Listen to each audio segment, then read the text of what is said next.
I never thought my life would look like this. At 33, I was raising my son alone in a small Portland apartment, the hum of my old refrigerator mixing with the click of my laptop keys. The glow from the screen cast long shadows over a pile of unpaid bills. Each envelope a reminder of how far I'd drifted from the life I once imagined. Outside, the world moved on bright shop windows, couples laughing in the winter air, but inside it was just me, Ethan, and the quiet determination to keep going no matter how tired I felt. Every morning started the same. I'd brew coffee in a chipped mug, check my email for client invoices, and glance at the clock to make sure I wouldn't be late picking up Ethan from school. My work as a freelance accountant was steady, but never abundant, just enough to keep the lights on and his tuition paid. My younger sister Vanessa, on the other hand, lived in another world entirely. She was planning a wedding so grand it had its own hashtag, with our mother Linda beaming proudly at her side, as if Vanessa's happiness somehow validated her own life choices. I learned early on not to expect much warmth from my family. Somewhere between my teenage years and the moment I became a mother at 25, I'd been quietly recast in their story as the one who never lived up to her potential. Linda never said it outright, but her tone, half sigh, half scold, spoke volumes. She didn't understand why I chose to work so much, why I didn't make time for a social life, why I hadn't found someone to take care of me, as if independence was a flaw I should be ashamed of. That distance between us had grown into something like an invisible wall. I stayed on my side, focused on Ethan and the little life we'd built together. Yet every so often a knock on that wall would come, an invitation to a family dinner, a holiday, gathering, a birthday party for someone's friend's cousin. It was never about me. It was about keeping up appearances. I'd show up, smile politely, and leave before anyone could ask the kinds of questions that made my throat tighten. It was easier that way, safer for my heart. And then came the call that would set everything in motion. Rachel, my mother's voice crackled through the phone, as brisk as a winter wind. Vanessa wants the whole family at dinner tomorrow. She's introducing her fiancé. You'll be there. And make sure Ethan doesn't cause a scene. I held the phone in silence for a moment, biting back the words I wanted to say. Because in my family, speaking up wasn't rewarded, it was ammunition for the next round of judgment. So I agreed, even though something deep inside me whispered that this dinner would be different, very different. People often see single mothers through a narrow lens, strong, capable, endlessly resilient. And while those things can be true, they never see the price tag attached to them. For me, strength came at the cost of sleep, of friendships I couldn't nurture, of hobbies I once loved, but now felt like luxuries. My days revolved around Ethan's needs, client deadlines, and the quiet hum of responsibility that never switched off. In movies, resilience is a triumphant montage. In reality, it's folding laundry at midnight with sore shoulders, knowing no one else is coming to share the weight. I remember one winter when Ethan caught the flu and I had 3 tax reports due that week. I set him up on the couch with blankets and hot soup, my laptop balanced on my knees, as I typed between checking his temperature. There was no backup plan, no one to tag in if I collapsed. People would later say, "I don't know how you do it," as though the answer was a mystery. But the truth was simple: you just keep going, because the alternative is letting someone you love down. Living like this also meant becoming invisible in my own family's narrative. Vanessa's successes were celebrated with toast photos and holiday letters. My victories, landing a big client, paying off a small debt, passed without mention. It wasn't jealousy I felt. It was the quiet ache of knowing my effort was never considered noteworthy. In many American families, there's an unspoken hierarchy. And once you're placed near the bottom, it's hard to climb out no matter how much you accomplish. What I've learned, though, is that validation from others is a shaky foundation for your worth. If you rely on applause to know you're doing well, you'll crumble the moment it falls silent. I started keeping a private journal of small wins. Ethan getting an A on a science project, a client referring me to a friend making it through a tough month without borrowing money. They weren't Instagram-worthy, but they were proof I was building something steady, something real. Still, even with these reminders, there were moments I longed for someone to see me, really see me, without the filter of my mistakes or my single mother status. That's the thing about unseen battles. They don't just test your endurance, they quietly shape your belief about what you deserve. And for years, I believed I deserved less. Less attention, less love, less space at the table. It's a belief that settles in so deep you forget it's there until something or someone shakes it loose. I didn't know it yet, but that shake was coming. It wouldn't arrive in the form of a job offer or a financial breakthrough.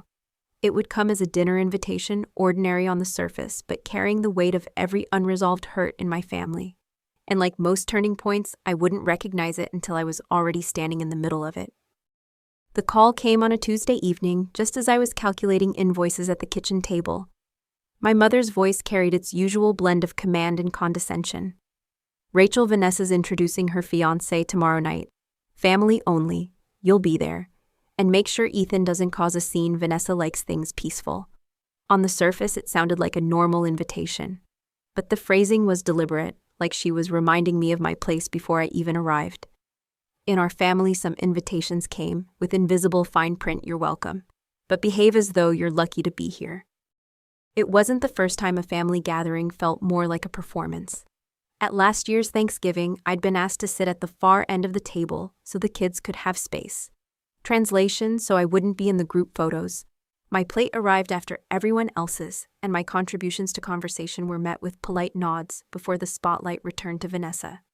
These weren't outright acts of cruelty. They were quiet, calculated exclusions, small enough to excuse, repeated enough to sting. What hurt wasn't just the treatment itself, but the way it was disguised as normal. Microaggressions, I'd later learn, is what people call these small slights that accumulate over time. In American families, they often come wrapped in politeness, helpful suggestions about your parenting, light jokes, about your career, concern about your choices. They're easy to dismiss individually, but together, they carve out a space where you're always the outsider, even in your own home. It's a subtle form of alienation, and it leaves you wondering if you're overreacting. The truth is, these moments stick because they confirm the story you've been told about yourself. When someone you love treats you like you're less a part of, you starts to believe it. That's why I've learned to pause and name what's happening, even if it's just in my own head. Recognizing a pattern doesn't erase the hurt, but it gives you back a measure of power. You can decide whether to accept the role they've written for you or start rewriting it yourself.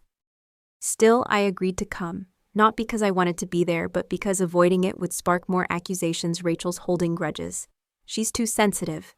I told Ethan we'd go, but only for a little while, and that if he felt uncomfortable, we could leave early. He nodded, trusting me. As I hung up the phone, I felt the familiar mix of dread and resignation settle in.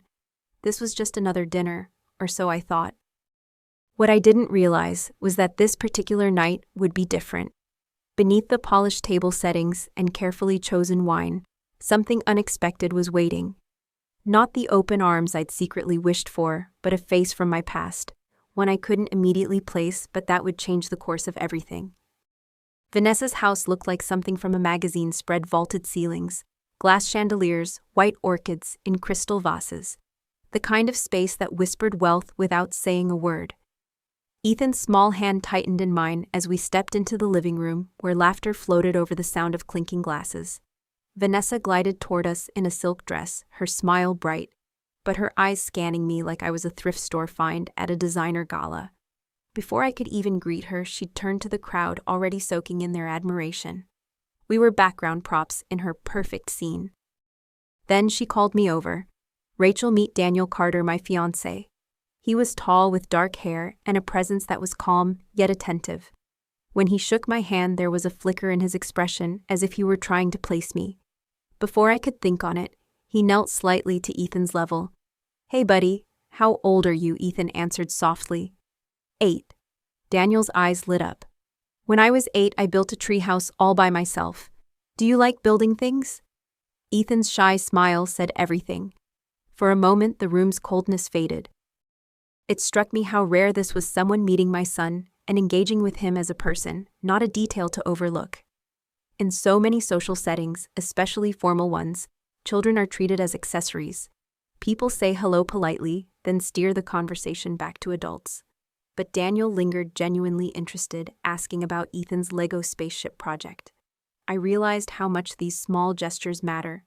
Kids remember who looks them in the eye, who listens to their answers. It's not just manners, it's respect, and it can shape how they see themselves. Out of the corner of my eye, I noticed Vanessa, watching, her lips tightening. Daniel, sweetheart, she interrupted. Could you get me another glass of wine? Her tone was sweetened with ownership. Daniel straightened, giving me a final glance, curious, almost searching, before walking away. I couldn't shake the feeling that I knew him from somewhere, though my memory refused to cooperate. It was like hearing the faint echo of a song you can't quite place. I brushed it off, focusing on keeping Ethan close and the evening civil. As the night wore on, Vanessa basked in conversations about honeymoon plans and designer dress fittings. I stayed mostly silent, my mind replaying that brief exchange with Daniel. There was a familiarity in his eyes, a recognition I didn't understand. And somewhere beneath the glittering surface of Vanessa's curated life, I sensed a thread pulling us towards something neither of us saw coming. That thread would soon unravel into the truth, beginning with a name I hadn't heard in years: St. Mary's. A week later, I stopped by my mother's house to drop off the finalized guest list Vanessa had delegated to me. I was in the kitchen double-checking seat arrangements when I felt a presence nearby. Daniel stood at the counter, coffee mug in hand, studying me with that same thoughtful expression. You probably don't remember me, he began, voice low, but 10 years ago, you volunteered at St. Mary's Hospital. My hands froze over the paper. The name alone sent a shiver down my spine, unlocking a corridor of memories I'd kept tightly closed for years. I remembered the smell, first antiseptic, mixed with the faint sweetness of flowers visitors brought in. Then I saw her, Claire Carter, a pale but radiant girl, with a smile that could light up the dullest ward. She'd been fighting late-stage cancer, her body fragile, but her spirit stubbornly alive. I was just a volunteer then, reading to patients, fetching blankets, offering small comforts. With Claire, it was more than duty. We connected. She loved Charlotte's Web, and I'd read it to her so many times I could recite passages from memory. Daniel's voice softened. Claire was my little sister. You made her laugh when she hadn't smiled in weeks. His words landed heavily, bringing back an image I hadn't thought about in years. Ethan, barely 5, toddling into her room on a Saturday, holding a crayon drawing of a bright sun and a stick figure girl with long blonde hair. Claire had held it like it was treasure. She kept that drawing, Daniel continued. When she passed, I put it in a memory box. A few days ago, I opened it and found something else, a letter. She wrote it to you. He reached into his jacket and pulled out a small, time-worn envelope. My hands trembled as I took it, the paper soft from age. Inside was Claire's familiar handwriting, messy but full of life. Hannah, thank you for making me feel like more than a patient. You gave me warmth when the world felt cold. If you meet my brother again someday, tell him I love him. And tell him to be happy. My vision blurred as tears filled my eyes. Claire had been more than a memory, she had been a turning point in how I saw the value of simple kindness. It struck me then how easily we underestimate the impact of small acts. Reading a book, bringing a glass of water, listening without rushing. They seem ordinary in the moment, but to someone in pain, they can be a lifeline. In America, where life moves fast, we forget that slowing down for someone else can alter the course of their story. Claire's letter was proof love doesn't always announce itself loudly. Sometimes it's folded into quiet moments we almost forget. I looked up to find Daniel watching me, his eyes carrying the weight of years and gratitude. I've been searching for you, he said simply. The air between us shifted, no longer strangers, but people bound by a history neither of us had expected to revisit. I didn't know it then, but that connection would soon be tested in a way neither of us could have imagined. The wedding day arrived, dressed in its finest version of perfection. Crystal centerpieces sparkled under chandeliers. The scent of roses filled the air, and every table was set like a page from a luxury magazine. Ethan's hand was snug in mine as we walked in, our steps swallowed by the swell of music and chatter. I told myself it was only one night, smile, politely stay in the background, and we'd be out before dessert. But beneath the gloss and glitter, I felt the same invisible barrier that had always kept me on the edge of my family's celebrations. We found our seats near the back, where the view was partial and the conversations less frequent. Ethan was content, quietly sipping juice and playing with the fold of his napkin. Across the room, Vanessa moved like a queen in her gown, accepting compliments with a practiced tilt of her head. I was invisible here, and I thought I could live with that.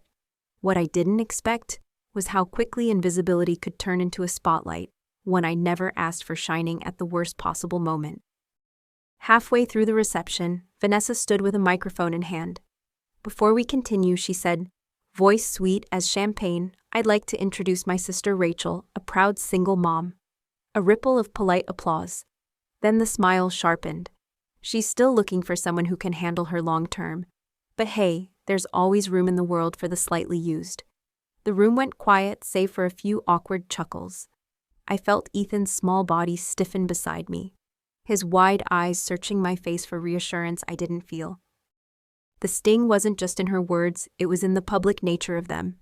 Public shaming isn't always a screaming match. Sometimes it's delivered with a laugh and a shrug, wrapped in a bow of just kidding. But its impact can be lasting, especially on children.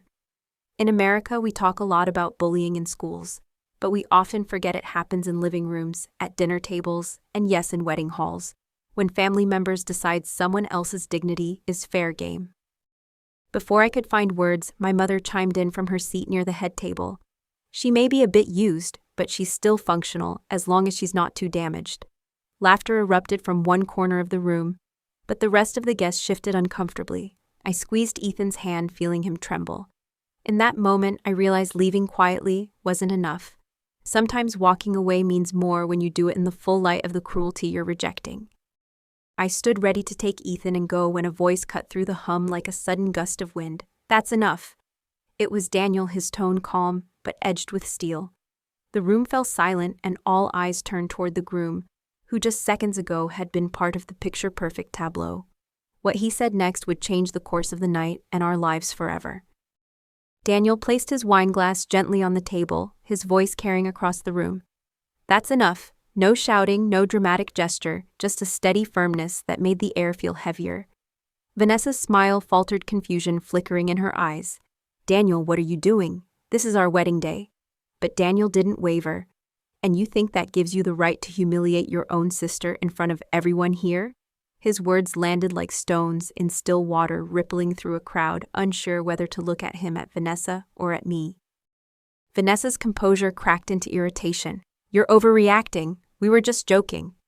It's a common defense when hurtful words are exposed. Minimize the damage, make the other person seem too sensitive. But as I sat there, Ethan's small fingers gripping mine, I realized how dangerous that phrase can be. Just joking is how cruelty hides in plain sight. It shifts responsibility from the one who caused harm to the one who felt it, leaving wounds that are hard to name, let alone heal. Daniel turned to the guests, his voice steady. Do any of you even know who Rachel is? 10 years ago, my sister Claire was dying of cancer. Rachel sat by her bed every week, read to her, made her laugh when I couldn't. She gave Claire hope in her last days. That's who she is. A hush fell over the room. People glanced at each other, some visibly uncomfortable, others looking at me with something like recognition for the first time that evening. My throat tightened, not from embarrassment this time, but from the shock of hearing someone stand up for me without hesitation. My mother's voice cut in sharp. Don't let a minor past ruin your marriage, Daniel. He gave a short, disbelieving laugh. A minor past. Claire's life wasn't minor. Rachel's kindness wasn't minor. The way you just treated her and her son, that's not minor either. I felt a strange mix of vulnerability and strength wash over me. For so long I'd learned to endure moments like this silently to avoid making a scene. But here was someone refusing to let silence be the safest choice. There's a lesson in that. We're often told to be the bigger person by walking away from conflict. And yes, there's dignity in restraint. But sometimes dignity also means refusing to let harm go unchallenged.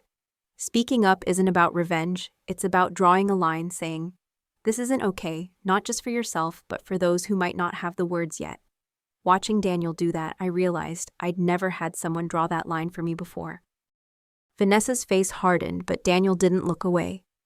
I won't marry someone who can treat family like this, he said. The collective gasp was almost audible. It wasn't just a defense, it was a turning point. And though I didn't know what the next hour would bring, I could feel the old script of my life beginning to tear at the seams. For a moment, the room was frozen. No music, no clinking glasses, just the sound of my heart pounding in my ears. Daniel's words hung in the air, heavy and undeniable. Vanessa stood rigid, her face pale beneath the layers of makeup, while my mother looked as though she'd swallowed something bitter. I glanced down at Ethan. His eyes were wide, but brighter than they'd been all night, When Daniel reached his hand toward us, I didn't hesitate. I took it, and together we stepped away from the table, past rows of startled guests who parted like waves to let us through.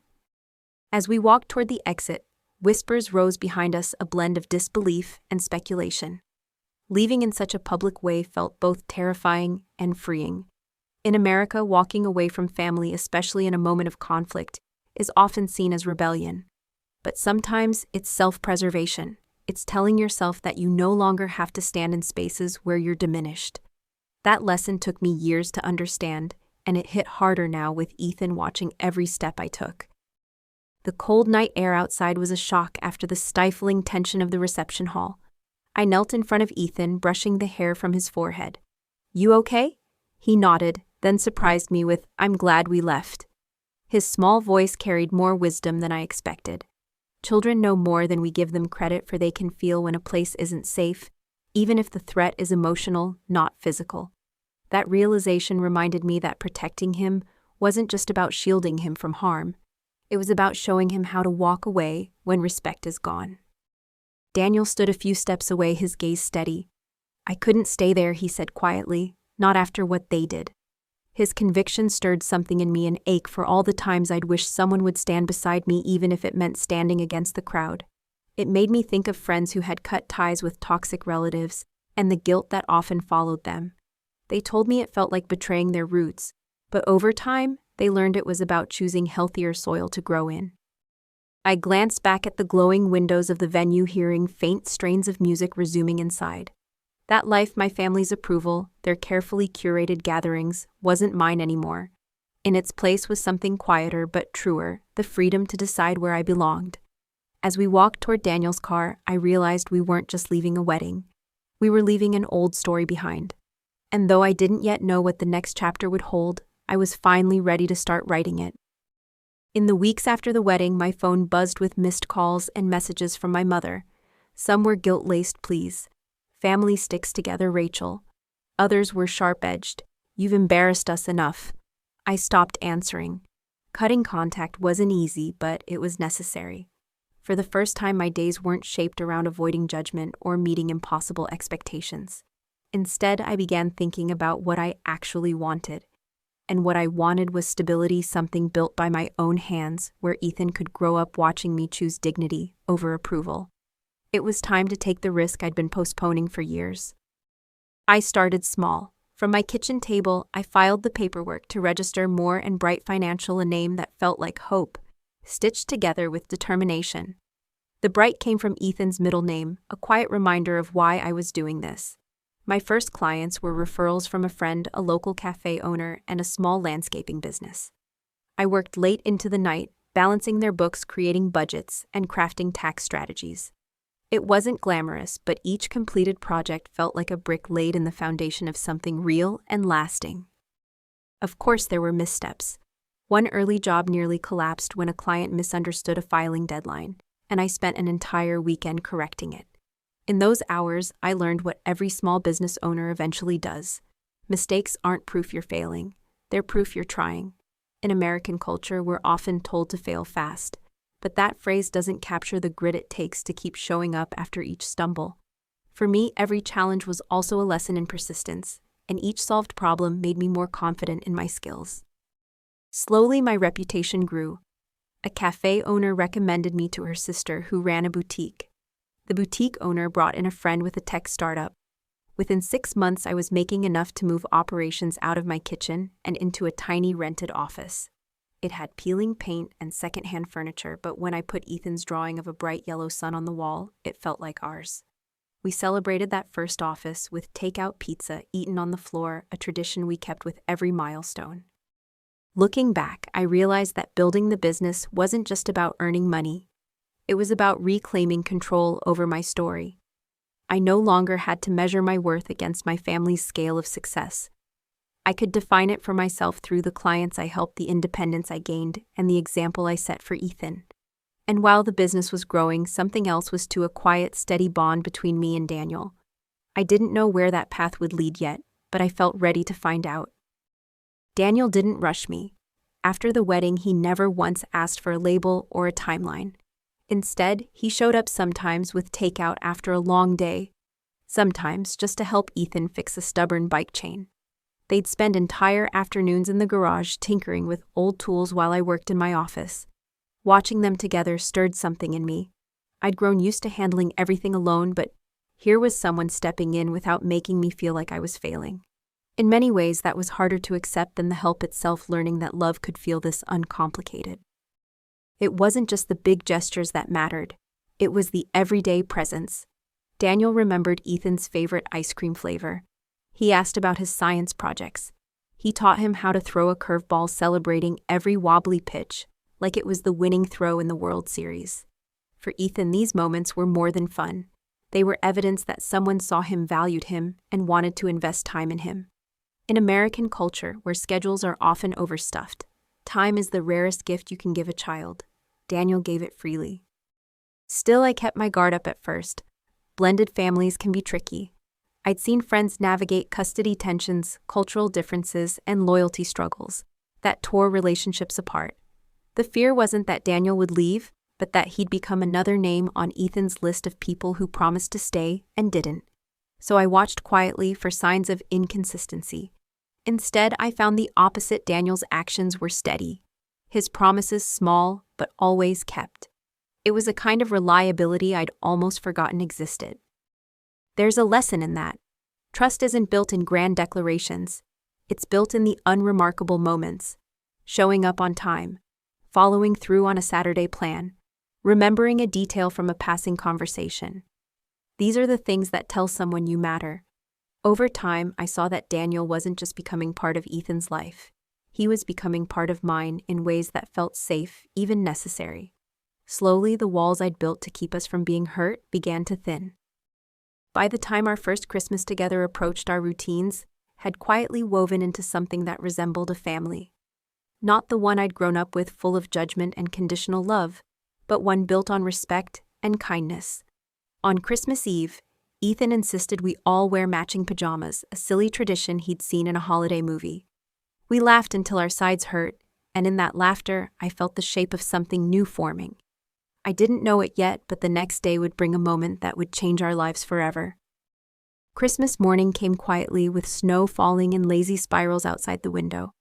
Ethan was in the kitchen with Daniel decorating gingerbread cookies and humming along to holiday music. I stood by the tree, taking in the glow of lights and the calm that had settled into our lives. A year ago, I'd walked away from a wedding that was never mine, leaving behind the weight of judgment and the sharp edges of family cruelty.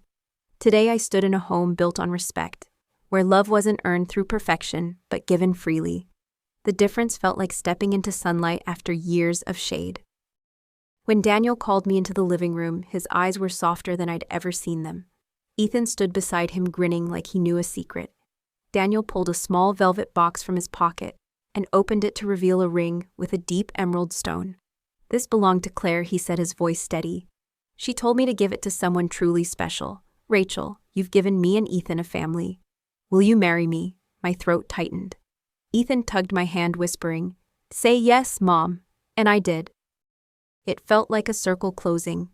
The girl who once read to Claire in a hospital room had somehow found her way back into her brother's life, not through chance, but through the quiet persistence of kindness. The single mother who'd been mocked in public was now standing in a home where her son was loved without condition. The woman who'd doubted her worth had built a thriving business brick by brick from her kitchen table. These weren't just changes, they were proof that walking away from what diminishes you creates space for what heals you. If there's one lesson my journey has taught me, it's this. You can't control where you come from, but you can decide where you're going. You can choose to set boundaries to protect your peace and to build a life on your own terms. It's not about proving your value to people who refuse to see it. It's about surrounding yourself with those who do. And when you find them, hold them close, because they are the real family, the kind that stays. So now I want to hear from you. Have you ever had to walk away from a toxic situation to find something better? What gave you the courage to take that first step? Share your story in the comments. I read everyone.